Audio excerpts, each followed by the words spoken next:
Hi, Sharvani garden నుంచి మాట్లాడుతున్నానండి. ఇవాళ చెట్టు కొట్టేసేదిగో పందిరి వేశాను. అవన్నీ ఒకే దానికి పెట్టేశాను, తీగలన్నీ.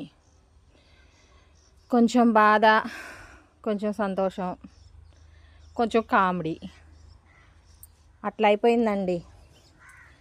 దానికి అర్థం ఏందో చెప్పమంటారా?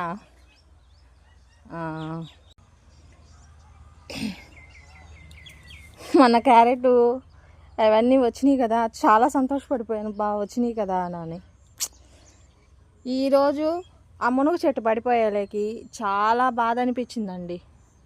అసలు అది ఒక మనిషి కళ్ళ ముందు ఉండిపోతే ఎంత బాధ అనిపిస్తుందో అంత బాధ లాగా నాకు అనిపించింది. ఆ మునగ చెట్లు ఎప్పుడు కాయలు ఇచ్చేది, అట్లాంటిది లేదు.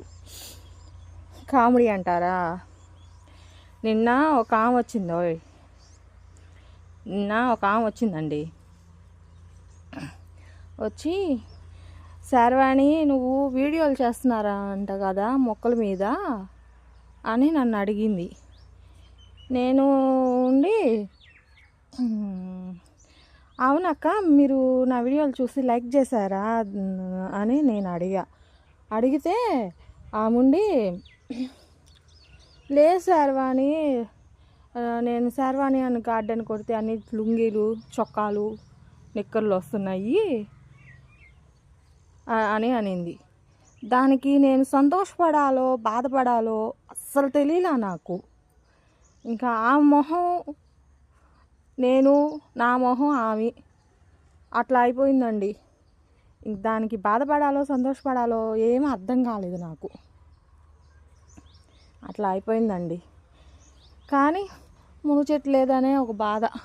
దేవుడి దయ వల్ల మునగ చెట్టు కానొస్తే దాన్ని జాగ్రత్తగా పట్టుకొచ్చి ఎట్టయినా దాని చేత కాయలు తీసుకోవాలండి. అదండి. ఎట్టయితే ఏమి వాటికి పందిరి పెట్టేసి అవి కాకర చెట్టు, పళ్ళ చెట్టు, అన్నీ చిక్కుడు చెట్లు, సొర చెట్టు అన్నీ కట్టేస్తానండి.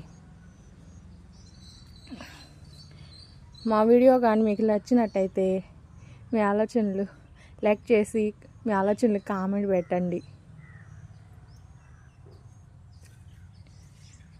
బాయ్ అండి.